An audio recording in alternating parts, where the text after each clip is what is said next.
두 번째 기업 인바이오입니다. 인바이오는 1997년 설립돼서 2020년 코스닥 시장에 상장했습니다.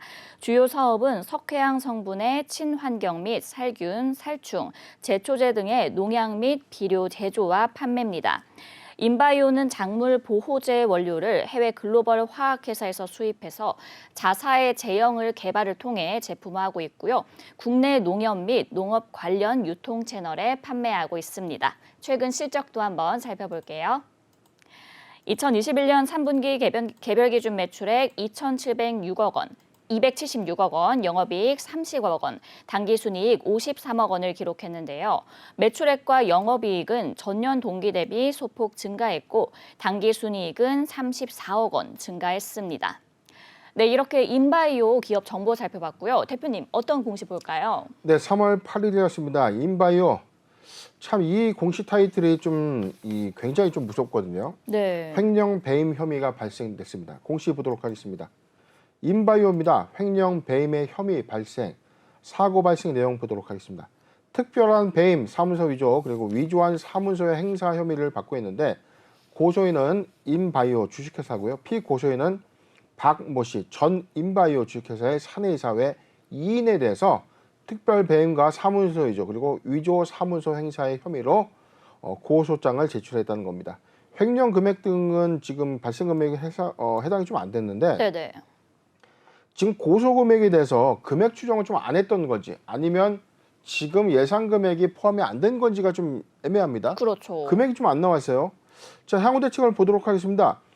고소장이 제출된 이후에 진행된 재반 사항에 대해서는 적법한 절차에 따라서 필요한 모든 조치를 취할 예정이다. 그리고 관련 기관의 조사에 적극 협조할 예정이다.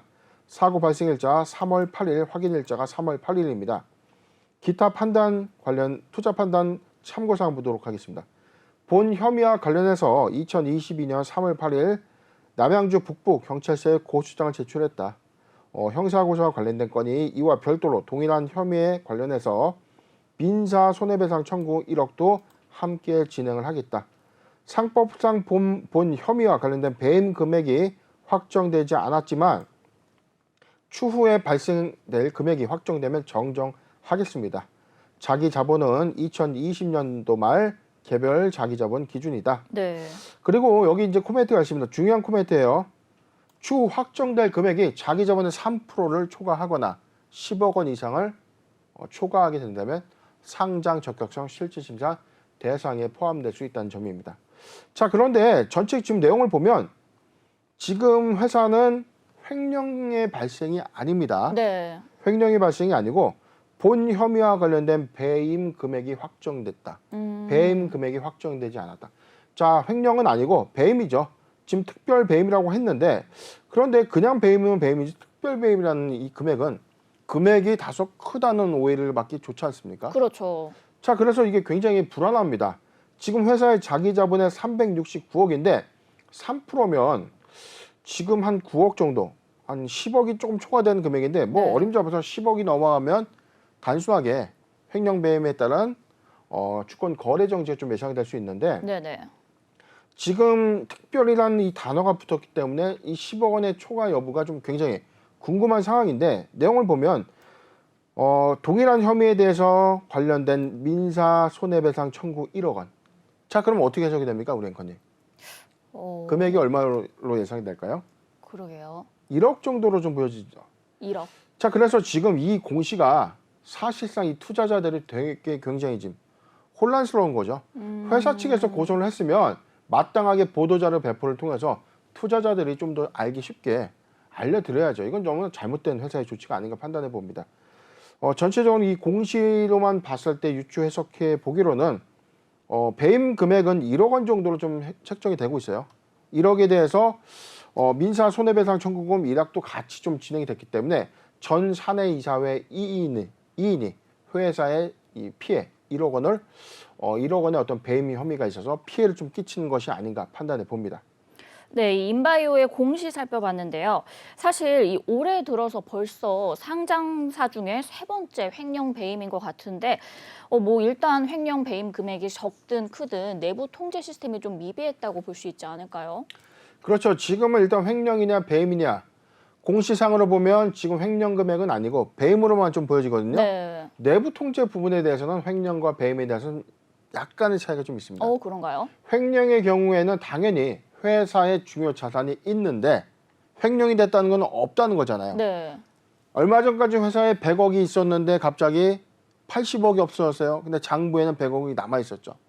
그렇기 때문에 횡령에 따라서 지금 실제 장부는 20억에 현금만 남게 되고 80억은 유출이 된 거죠. 횡령이 발생되기 전까지만 하더라도 유출되지 않은 정상적인 재무제표였죠. 네. 그래서 내부 통제 관점에서는 돈이 빠져나가는 걸 회사가 왜 몰랐나, 왜 몰랐습니까? 라고 물어볼 수 있는 관점에서 내부 통제 어떤 훼손 여부, 정상적인 자금 집행의 절차를 무시했거나 최종적인 결제 라인이 훼손됐다라고 우리가 볼 수밖에 없죠. 즉 내부 통제가 훼손되었다라고 좀 판단해 볼 수 있는 대목인데 배임의 경우에는 좀 차이가 조금 있습니다. 정상적인 사업에 투자를 하는 과정에서 발생되는. 네. 과거에 이런 경우가 좀 있었어요. 중국과 비즈니스를 좀 하는 회사들의 대부분이 관시라고 좀 들어보셨죠? 네네. 들어봤어요. 자, 기업과 기업 간의 어떤 사업 시너지를 위해서 약간의 커미션 또는 일종의 비자금을 건네는 겁니다. 사업상 관시라고 좀 불리는데 과거에 일반 기업들이 관시 자금을 좀 만들기 위해서 회사의 어떤 정상적인 자금 부분에서 뭐 타회사, 뭐 페이퍼 컴퍼니 만들어서 이 회사의 거래 유형을 좀 가장해서 사실상 뭐 관시로도 좀 지급해주고 약간 불법으로 악용되는 건 아니지만 네. 사업에 관련된 어떤 사업에 좀 필요한 부분에 그런데 이게 큰 틀에서 보면 어떤 배임 혐의에 해당될 수 있는 요건도 좀 있거든요. 왜냐하면 정상적인 어떤 이 관시 행위가 회사에 피해를 줬느냐 안 줬느냐. 자, 이 관점이라고 본다면 자 여기서 내부 통제가 훼손되었을까요?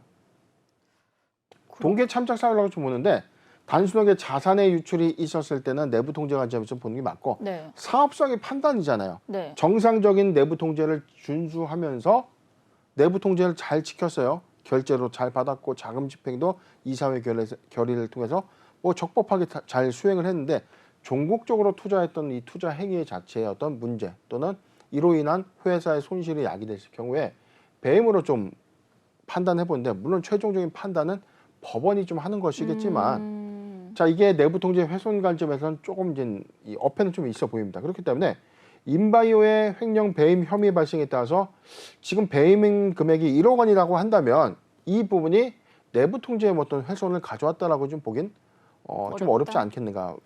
조금 더 뭐 디테일한 어떤 이 성향들이 만약에 횡령을 목적으로 한 배임의 혐의가 좀 있었다. 자 배임 단계에서 밝혀지지 않았지만 이게 나중에 시간이 지났다면 횡령되었을 수도 있다라는 어떤 가정이 나온다면 내부 통제 관점에서 보는 게 맞는데 자 이게 판단은 시각에 따른 어떤 차이가 좀 있다라고 판단이 되는 상황입니다.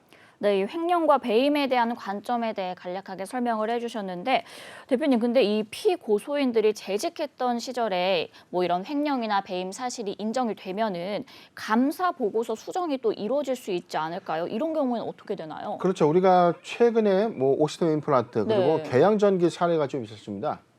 이게 2021년도에 횡령이 됐다면 2021년도 장부상에서 반영이 되면 끝입니다. 그렇죠? 아직 회계감사가 마무리가 되지 않았기 때문에.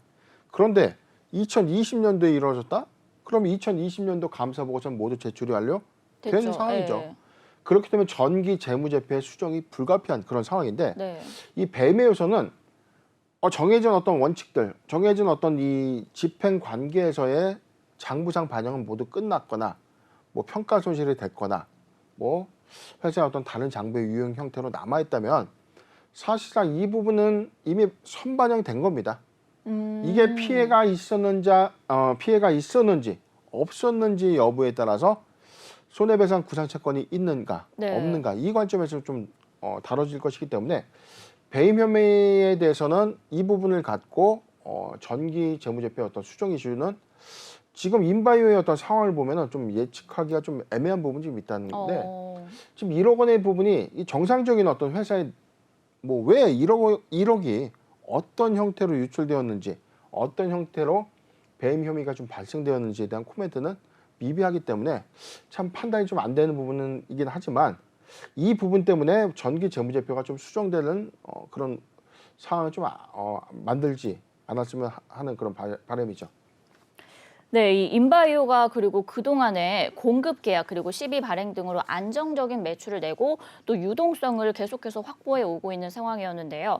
이번 사건이 그렇다면 이 성장세에 좀 타격이 있을진 않을지 궁금하거든요. 앞으로의 전망은 어떻게 보시나요? 네, 지금 3분기 실적을 좀 보면 인바이오의 경우에 지금 매출 276억, 영업이익은 30억을 좀 기록했고 당기순이익 53억을 좀 기록하면서 외형 대비 그렇게 큰 폭의 성장이라고 좀 보긴 어렵습니다. 어렵나요? 네. 이 회사는 뭐 살균, 살충 제초제, 즉 농약을 만드는 회사인데 네. 2020년도에 12월에 이제 상장을 했거든요. 그렇죠. 상장한 이후에 상장 업력은 2022년 초니까 사실상 지금 한 1년, 한 2년이 채 안 된다. 2년 안 됐죠. 1년이 예. 조금 초과한.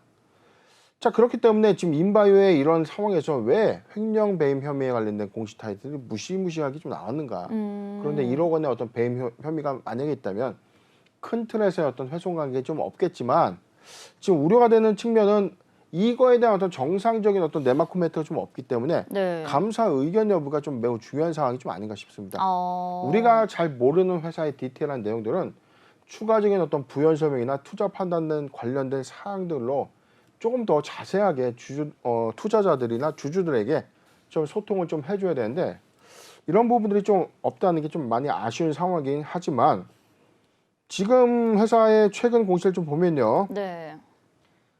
최근 매출액의 24.1%에 해당되는 상품 공급이 있었습니다.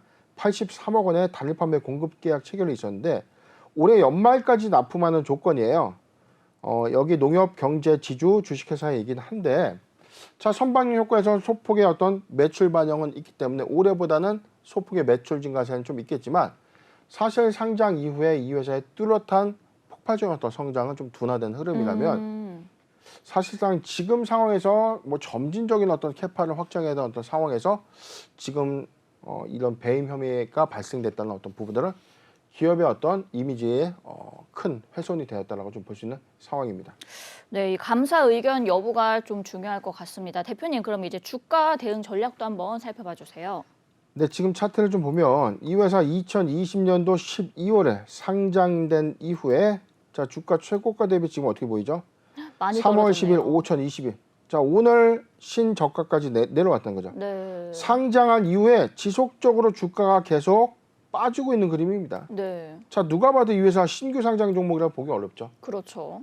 자, 그렇다면 한계 기업이나 보여줄 수 있는 어떤 주가의 흐름을 좀 보여주고 있는데 자, 오늘 낙폭 과대 18.8%의 하락폭을 좀 갖고 가고 있는 이 이유는 회사의 횡령 배임에 관련된 공시 이슈가 가장 컸다. 즉 배임 금액에 대한 어떤 규모가 아직 정확하지 않기 때문에 계속 리스크만 수반되는 거예요. 회사 측에서 의도했다면 정말 잘못된 것이다. 그렇죠. 지금 1억 원의 배임 금액이 맞다면 빠르게 뭐 보도자를 좀 내서 투자자들 좀 안정을 좀 취해야 되는 어떤 조치 의무를 좀 위반하는 것으로 좀 보여지고 있고 지금 시총 대비가 1,080만 주의 이 주식에 전일 종가 기준 779억이었으니까 오늘 시총도 많이 하락된 어떤 상황입니다. 만약에 지금 신규적 매수 관점에서 즉 낙폭 과대에 따라서는 신저가 부근이기 때문에 매수하기 좋은 구간은 맞아요. 자, 매수하기 좋은 구간은 맞는데 항상 제가 강조드렸던 부분이 뭐였죠? 리스크. 우리가 알지 못하는 횡령 배임 플러스 알파 감사 리스크 있는가? 그렇다면 3월 다음 주 최소 3월 수요일이죠. 네. 차주 수요일까지는 감사 보고서를 기업들이 좀 제출해야 되는데 제출하지 못했다면 감사 리스크도 부각되는 셈이기 때문에 인바이오 이런 관점에서 우려감이 생길 수밖에 없다는 거죠. 자, 그래서 확인하고 매수해도 늦지 않다 관점에서 매수 추천은 하지 않겠습니다. 보유자 관점에서는 지금 좀 굉장히 좀 답답한 상황이긴 해요. 근데 그렇죠. 그렇다고 지금 자, 손절을 하세요라고 좀 말씀드려도 뭐 이 타이밍은 좀 지났습니다, 사실. 지금 7,000원 구간이 좀 이탈됐기 때문에 7,000원 구간 밑에 추세 이탈을 좀 해서 가장 감사 리스크만 없다면 매수하기 좋은 구간은 맞지만 자, 리스크에 베팅할 필요는 없다라는 관점. 그리고 지지선은 7,000원이었는데 추가적인 어떤 추가적인 어떤 하락 구간을 수반한다면 감사 리스크라는 부분, 그다음에 배임 금액이 10억을 초과하거나 자기 자본의 3%를 초과한다는 점. 자, 요 세 가지 체크 포인트만 잘 참고하셨으면 좋겠습니다. 네, 일단 감사 보고서의 여부를 확인하는 것이 가장 좋을 것 같고요. 그리고 신규 진입은 추천하지 않으신다고 말씀 주셨습니다.